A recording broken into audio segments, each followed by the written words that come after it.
Appointed है, किया गया। जिस शख्स ने 3 मार्शल लॉ गुजारे हैं वो ये आपको बता रहे हैं कि ये तो उनकी भी आपने सबको पीछे छोड़ दिया है। और दूसरा ये भी बताएं, जो ये वुजू के लिए गंदा पानी देना, एक जगह मैंने ये भी बहरहाल पढ़ा, गालिबन जुल्फी बुखारी साहब एक किसी फोरम से अमेरिका में खिताब कर रहे थे, उन्होंने कहा बुशरा बीबी को किसी कीड़े ने, जानलेवा कोई कीड़ा, कोई पॉइजनस कीड़े ने उनको काटा जेल में, उनकी तबीयत बड़े अरसे खराब रही। तो ये इस नहज की चीजें हो रही हैं, ये क्या हो रहा है आपके वॉच के नीचे, आपकी नाक के नीचे सर? बिस्मिल्लाहिर्रहमानिर्रहीम। देखिए, ये तो मुत्तफ़ाक़े अमल है कि जो आदमी कहता था मैं एसी छीन लूंगा अमेरिका जाके, जो कहता था कि मैं टीवी छीन लूंगा, आज जो है वो जेल के अंदर मुख्तलिफ चीज़ों की शिकायतें लगा रहा है। और हमेशा की तरह वो प्रोपेगेंडा करते हैं कि जी वो हमें हार्पिक दे दिया, कोई जहर दे दिया, हाँ, मुझे कत्ल कर देंगे। ये भी हुआ है। तो जब भी कोई तहरीक चलती है तो कोई चीप पॉपुलैरिटी के लिए खान साहब और बुशरा बीबी इस तरह के जो है वो स्टेटमेंट जारी करवाते हैं कि कोई डिस्कशन हो, जबकि सब जानते हैं कि उनको जो फैसिलिटी है वो एक आम प्रिजनर को भी वो फैसिलिटीज जो है वो नहीं मिलती। अच्छा, शॉकिंग, आप इसको चीप पब्लिसिटी स्टंट कह रहे हैं ताकि ये वर्कर्स को जरा उनके जज्बात को उभारें अभी तहरीक के लिए? बिल्कुल बिल्कुल, ये इसी तरह चीप पब्लिसिटी स्टंट्स करते हैं ताकि इश्तिहार डले, ताकि ये डिबेट हो, मीडिया पे ये टॉपिक आए। और जितनी दफा इन्होंने इस तरह के बोगस क्लेम किए हैं वो हमेशा झूठे साबित हुए। तो वो जो शेर आया की रट लगाते हैं, वो 25-30 दफा ये रट लगा चुके हैं। और हमेशा इनके जो कंसर्न्स ये रेज करते हैं वो हमेशा कभी भी सच्चे साबित नहीं हुए। इन्होंने कहा कि अनप्रेसिडेंटेड जो है वो इनके साथ जुल्म हो रहा है, तो ये भूल गए कि खान साहब जो हैं वो कोई पॉलिटिकल प्रिजनर नहीं है। यूके की जो क्राइम एजेंसी है उसने जो पैसा पकड़ा और उसको कहा कि ये अवाम का पैसा है, उसको एडजस्ट कराने के मद में उनको और उसके अगेंस्ट बेनिफिट्स लेने की मद में उनको करप्शन पे सजा है। और करप्शन के लिए बुशरा बीबी और खान साहब जेल की सजा काट रहे हैं। इन्होंने कहा 2 साल, अभी वो 12 साल और की सजा बाकी अभी रहती है, अगर जब तक इनको कोई हाई कोर्ट से कोई रिलीफ नहीं मिलता। तो अभी ये तसल्ली रखें, अभी बड़ा लंबा लंबा सफर है। दूसरा जो इन्होंने कहा कि अनप्रेसिडेंटेड जी इनके साथ, तो अनप्रेसिडेंटेड तो 9 मई का वाकया था कि जब एक सियासी जत्थे ने एक पूरा बिल्डअप किया, नैरेटिव बिल्डअप किया, रिजीम चेंज का झूठा प्रोपेगेंडा किया।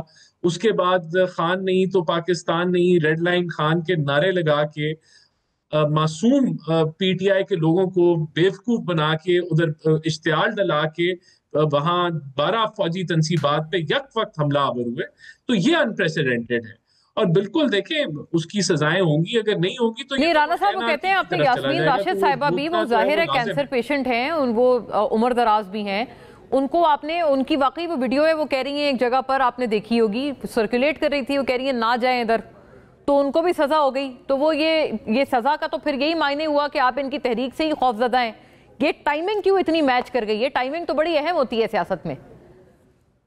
देखिए, वो तो सुप्रीम कोर्ट की हदायत थी कि 4 माह के अंदर उनको कंक्लूड करें। वो टाइम खत्म हो रहा है, तो इसलिए अब ये सजाएं जो हैं सुप्रीम कोर्ट की हदायत के मुताबिक हो रहे हैं। और जो तहरीक है वो तो अभी वो तो लिफाफा जो है उसमें हवाई नहीं है, वो तो गुब्बारा जो है वो तो फुस है। और उसके अंदर तो अभी तो कोई आपस में एक दूसरे के ये दस्तों गिरेबान है, एक दूसरे को गद्दार के नारे लगाते हैं, कहते हैं जी वो एस्टेब्लिशमेंट से मिला हुआ है, ये एस्टेब्लिशमेंट से मिला हुआ है, ना एक दूसरे को मानते हैं। लीडर, हर एक लीडर का बयान मुख्तलिफ है। खान साहब की फ्रस्ट्रेशन नजर आ रही है कि वो कह रहे हैं जी ये लड़ाइयां बाद में लड़ लें, और कोई आपको जी नजर ये नहीं चीज आ तो रहा है। खान साहब बल्कि ये भी कह रहे हैं कि तहरीक नजर नहीं आ रही, उनके ट्वीट में ये भी है लिखा हुआ कि तहरीक जो है वो नजर नहीं आ रही। बल्कि राना साहब मैं मुझे बताएं कि हाँ तो फिर किस चीज से हम खौफजदा हैं? और फाइनल कॉल तो हो चुकी है। और इन्होंने जो कहा, इनको मैं याद दिलाना चाहता हूँ अवाम को जो देख रही है, कि इस्लामाबाद हाई कोर्ट ने इनको इजाजत नहीं दी थी, वो इल्लीगल एहतजाज था जिसके ऊपर कार्रवाई हुई। तो ये सारा जो ये रोना रोते रहते हैं, अवाम जानती है कि ये कितने, जी बिल्कुल 24 नवंबर 24 जी यस। और आपको दूसरी एक मुतबादिल जगह दी थी कि वहां पर ऑलरेडी क्योंकि हाईकोर्ट ने मना किया है तो गैर कानूनी हुआ ना डी चौक जाना। बसरा साहब भी कुछ कहना चाह रहे हैं, जी बताएं बसरा साहब। गैर कानूनी था और इन्होंने कानून को हाथ संजानी का मकाम आपको दिया था कि ताकि आप लोग गैर कानूनी ये काम ना करें, आपने खुद ही रिफ्यूज कर दिया। मुनाल में राना साहब कह रहे हैं कि चूंकि इनको एहतजाज की इजाज़त नहीं दी थी हमने डी चौक में, इसलिए ये वहाँ पर आए और हमने गोलियाँ चलाई और लोगों को भून दिया। ये है इनका आर्गूमेंट। मुझे ये बताएं कि क्या डी चौक पाकिस्तान का हिस्सा नहीं है? क्या हम लोगों ने कोई गमला तोड़ा? क्या हम लोगों ने कोई हाईकोर्ट ने मना किया था? वैसे ये तो गोलियां नहीं चलाई। इस्लामाबाद हाईकोर्ट ने मना किया था। हमने गोलियां नहीं चलाई। अच्छा, राना साहब बात करने दें, राना साहब बात करने दें। लेकिन मैंने ये नहीं कहा ना, मैंने ये कहा ही जो आप कह रहे हैं वहां पे जी उनको, यार राना साहब बात करने दें ना, आप अपनी टर्न पे बोलिए, मैं आपको इंटरप्ट नहीं किया। दूसरी बात इन्होंने कही कि वो जी उनको अंदर फैसिलिटीज़ हैं, ये प्रोपेगेंडा करते हैं।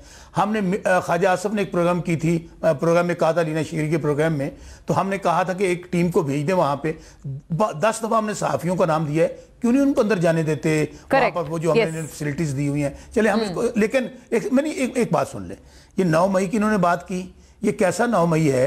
जिन लोगों ने इमरान खान को और तहरीक इंसाफ को छोड़ा, एक लंबी लिस्ट है, उनका 9 मई खत्म हो गया।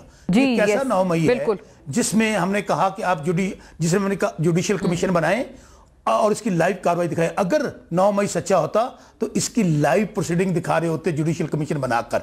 इसलिए अगर ये झूठा था तो ना जुडिशियल कमीशन बनाया, और इमरान खान साहब ने जो कहा जिसने सीसीटीवी फुटेज चुराई है उसने 9 मई करवाया। आखिरी आर्गूमेंट, आपने ये जो फैसले हुए हैं वो सुना है आपने? लोगों को किस बुनियाद पर सजा दी है?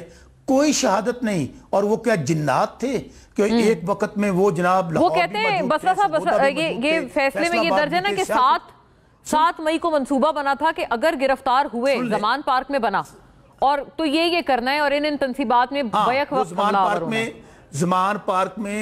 ज़मान पार्क में जो मंसूबा बना, वो पता है आपको कैसे पता चला? इनको 2 सिपाही जो थे वो इमरान खान साहब की चारपाई के नीचे छुपे हुए थे और वो सुन रहे थे कि ये इनकी मुशावरत हो रही है। दूसरा सबूत इनके पास 9 मई का ये है कि वो जनाब टोल प्लाजा पे मौजूद थे, इमरान खान की वो जो गाड़ी के नीचे बैठे हुए थे और वहां से सुन रहे थे कि इमरान खान साहब हदायत दे रहे थे। गुजारिश ये है, हम तो आज भी कहते हैं कि आज ये जो फैसले आए हैं उसमें पता क्या लिखा है?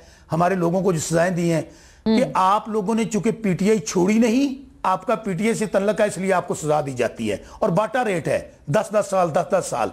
इसलिए मेरे भाई बाटा रेट ये जबर कर ले, मैं फिर कह रहा हूं, हाँ बाटा रेट, इन बेचारों के पल्ले तो है कुछ नहीं है। ये खौफ डर, इसलिए मुझे तो तरस आता है और हंसी भी आते हैं इनकी किस बात का जवाब दें। क्योंकि ये मैं फिर कह रहा हूँ, ये अच्छे एंटरटेनर हो सकते हैं, ये स्टेज के अदाकार हो सकते हैं, ये स्टेज पे नकलें उतार सकते हैं। सियासतदान अवाम के वोटों से होता है। अगर नवाज शरीफ हारा हुआ है, अगर आसिफ अली जरदारी साहब को 24 सीटों के साथ सदर बना दिया गया है, तो इसलिए ये कोई इस वक्त निज़ाम इमरान खान साहब को, मैं बार बार कह रहा हूँ, माइनस करने के लिए, इमरान साहब गिराने के लिए आज इन्होंने पूरा मुल्क दांव पे लगा दिया है।